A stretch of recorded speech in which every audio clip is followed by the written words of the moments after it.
ఆ సర్కారు దవాఖానాకు వచ్చేవారంతా రెక్కాడితే గాని డొక్కాడని కూలీలు, పేద మధ్యతరగతి వారే.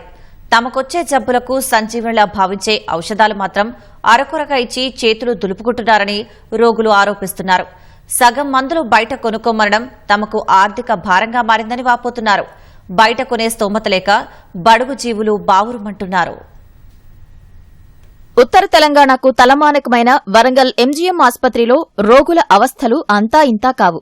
ఉమ్మడి వరంగల్ జిల్లా నుంచే కాకుండా కరీంనగర్, ఖమ్మం, నిజామాబాద్ జిల్లాల నుంచి చికిత్స కోసం ఇక్కడికి భారీగా వస్తుంటారు. ఓపీకి నిత్యం 3000 మంది హాజరవుతుంటారు. గంటల సేపు ఓపిగ్గా వరుసలో నిల్చుంటేనే వైద్యుల దర్శన భాగ్యం కలుగుతుంది. డాక్టర్లు రాసిచ్చే మందుల్లో సగం లేవని బయటే కొనుక్కోమని చెప్పడంతో రోగులు ఉసూరుమంటున్నారు.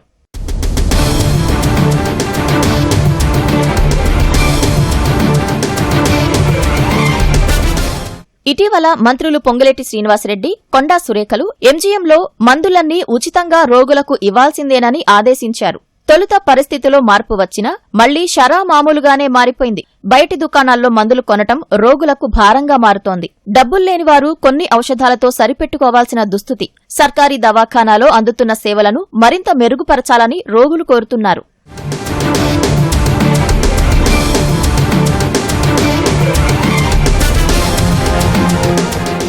6 నెలల నుండి గొట్టం ఇస్తలేరు. మా దమ్ము వచ్చేది 4 రకాల గోళీలు రాస్తే 2 రకాలు ఇచ్చి 2 రకాలు వెళ్ళగొడతారు. మందుల శాఖ మంత్రి స్పందించి ఇవన్నీ సదుపాయాలు చేయాలి. హాస్పిటల్లో ఆ కౌంటర్ ఒకటే ఉన్నదాడ, సిటీ అక్కడ బాగా గడబడవుతుంది. ఇది ఉండగా అంత లేదు, 2 దిక్కులు ఇచ్చేది.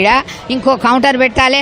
అన్ని పరికరాలు హాస్పిటల్లో ఉండాలి. కొన్ని పరికరాలు లేని కూడా తెప్పించి, ఇది పెద్దది ఎంజిఎం అంటే వరంగల్, హైదరాబాద్ తర్వాత వరంగల్లే. అన్ని మౌలిక సదుపాయాలు మంత్రి గారు పెట్టాలి. 4 రకాలు రాస్తే 2 రకాలు ఇచ్చింది. ఇవి ఇవ్వమంటాను, బయట తీసుకోవాలంటాను. ఈ టాబ్లెట్స్ కోసం వచ్చిన నేను ఇడికే గొంతు నొప్పులు అవుతుంది. వాటర్ చేంజింగ్ వల్ల గొంతు నొప్పులు అయిందని టాబ్లెట్స్ ఇచ్చారు, కానీ ఇట్లా టానిక్ ఇవ్వలేదు. ఎప్పుడు ఏదో ఒకటి లేదు, అది లేదు, ఇది లేదు, ఏదో ఒక ప్రాబ్లం చెప్తూనే ఉంటారు. అది ఏదో టానిక్ లేదు, లేదా ఆ టాబ్లెట్ లేదు. ఈ స్వెల్లింగ్ రావడం వల్ల నేను ఇక్కడ హాస్పిటల్కి వచ్చాను. కిడ్స్ హాస్పిటల్కి, లోపల కిడ్స్ జోన్ ఉంది. వాళ్ళు నాకు ఈఎన్టీకి అంటే ఐ డాక్టర్కి రిఫర్ చేశారు. బట్ వాళ్ళ దగ్గర ఈ మెడిసిన్ ఏం దొరకలేదు. మిగతా బయట తీసుకోమని చెప్పారు. చెల్లి మనం డబ్బులు లేమనే గవర్నమెంట్ హాస్పిటల్కి వస్తాం. పోనీ అడిగితే వాళ్ళు మీరు లోపల ఎవరితోటైనా మాట్లాడుకోపోరు అని అంటారు. రక్త పరీక్షలు సకాలంలో జరగకపోవటం, ఎక్స్రే తీసేందుకు రేపు మాపు రమ్మంటున్నారని రోగులు అసహనం వ్యక్తం చేస్తున్నారు. కీలకమైన ఎక్స్రే సహా ఇతర పరికరాలు పనిచేయకపోవటం, స్ట్రెచర్ల కొరత పరీక్ష పెడుతోంది. వార్డుల్లో పాతపడిన మంచాలు, సెలైన్ బాటిళ్లు తగిలించే స్టాండు లేకపోవటం వంటి సమస్యలు కలవరపెడుతున్నాయి. పెచ్చులూడిన పైకప్పులు ఎప్పుడు మీద పడతాయో తెలియక రోగులు బిక్కుబిక్కుమంటున్నారు. కాకతీయ మెడికల్ కళాశాలలోనూ వైద్యుల కొరత తీవ్రంగా వేధిస్తోంది. ఇప్పుడు అన్ని టెస్టులు అనేసి రాస్తున్నారు. ఆ టెస్టులు అయ్యే వరకే డాక్టర్స్ వెళ్ళిపోతున్నారు. ఒక టైంకి రారు వాళ్ళు, ఒక టైంకి ఉండరు. ఇక ఇప్పుడు మేము దూరంకి వెళ్ళి వచ్చిన వాళ్ళం ఎట్లా పోతాం అనుకుంటారు. ఒకటి ఇస్తే ఒకటి లేవంటారు, బయటికి రాస్తారు, మళ్ళీ బయట కొనుక్కోవాల్సి వస్తుంది. మరి మాకు లేని వాళ్ళం ఏదో చిన్న పనులు చేసుకొని బతకడం వాళ్ళం.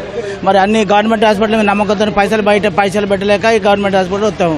మరి ప్రభుత్వాలు గవర్నమెంట్లో అందరు పేదలకు మేము సూపర్ స్పెషాలిటీ హాస్పిటల్ పంపిస్తాను, మంచి ట్రీట్మెంట్ ఇస్తాను, లక్షల కోట్లు పెడతాను.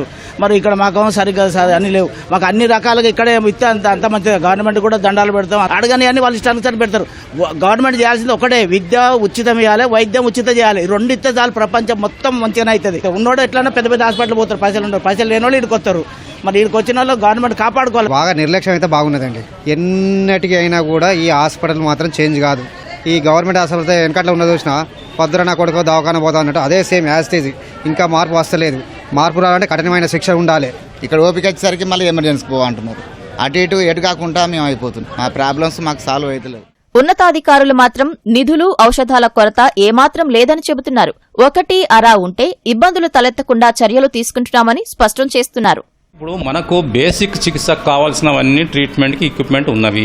మెరుగైన చికిత్స కొన్ని ఐడెంటిఫై చేశాము. వారి గవర్నమెంట్కి ఆల్రెడీ సబ్మిట్ చేశాము. త్వరలో మళ్ళీ అక్కడికి నేను హైదరాబాద్ కూడా వెళ్ళేసి మళ్ళీ ఒకసారి దాన్ని నెసిటీని ఎక్స్ప్లెయిన్ చేసి అక్కడ ఉన్న మన అధికారులతోటి వారి అప్రూవల్స్ తీసుకోవడం ప్రయత్నం చేస్తాం. అన్ని ఎసెన్షియల్ డ్రగ్స్ అన్ని మన దగ్గర సప్లై స్టాక్ ఉంది. పేషెంట్స్కి ఇస్తున్నాము. ఎవరన్నా ఒకరిద్దరు జూనియర్ డాక్టర్స్, ఎందుకంటే టీచింగ్ హాస్పిటల్స్, వారికి ఆ పేర్లలో ఏమన్నా జనరిక్ నేమ్ రాయాల్సింది బదులు ఏదైనా బ్రాండ్ నేమ్ ఏదైనా రాస్తుంటే దాన్ని ఏం చేస్తున్నారంటే అక్కడ లేదనంటప్పటికీ వారు పోయి బయట కొనుక్కుంటారు. పారాసెటమాల్కు క్యాల్పాల్ అనో డోలో అనో రాస్తే అవి ఉండదు. కానీ పారాసెటమాల్ అని రాస్తే మాత్రం మన దగ్గర పారాసెటమాల్ ఉంది. ఓపీలో ఇచ్చే మందులు అన్ని స్టాక్ అంతా ఉండదు, మెయిన్ స్టోర్లో ఉంటుంది. ఒకవేళ మనం ఇవ్వంగా మనకున్న స్టాక్ అక్కడ డిస్పెన్సరీలో అయిపోతే మళ్ళీ తెచ్చుకునే లోపల ఫార్మసిస్టు పేషెంట్స్ ఓపిక లేక వారు బయటికి పోయి కొనుక్కోవడం జరుగుతుంది. కానీ ఆల్ ఎసెన్షియల్ డ్రగ్స్ మనకు గవర్నమెంట్ సప్లై చేస్తుంది. ఏదైనా 1-2 లేకపోతే మా లెవెల్లో కూడా ప్రొక్యూర్ చేసి వారికి ఇవ్వడం జరుగుతుంది. పేషెంట్కి మాత్రం వాళ్ళు గవర్నమెంట్ అన్న ప్రకారం ఏ పేషెంట్ అయినా గవర్నమెంట్ హాస్పిటల్కి వస్తే 0 కాస్ట్ తోటి వారికి చికిత్స చేయాలి. దాని గురించి గవర్నమెంట్ గట్టిగా వారు ఎన్ఫోర్స్ చేస్తున్నారు. మేము కూడా దాన్ని ఇంప్లిమెంట్ చేద్దామని చూస్తున్నాం. వరంగల్ కేంద్ర కారాగార ప్రాంగణంలో కొత్తగా నిర్మిస్తున్న సూపర్ మల్టీ స్పెషాలిటీ ఆసుపత్రి నిర్మాణం పూర్తయితేనే రోగుల ఇక్కట్లు పూర్తి స్థాయిలో తీరేలా ఉన్నాయని స్థానికులు అభిప్రాయపడుతున్నారు.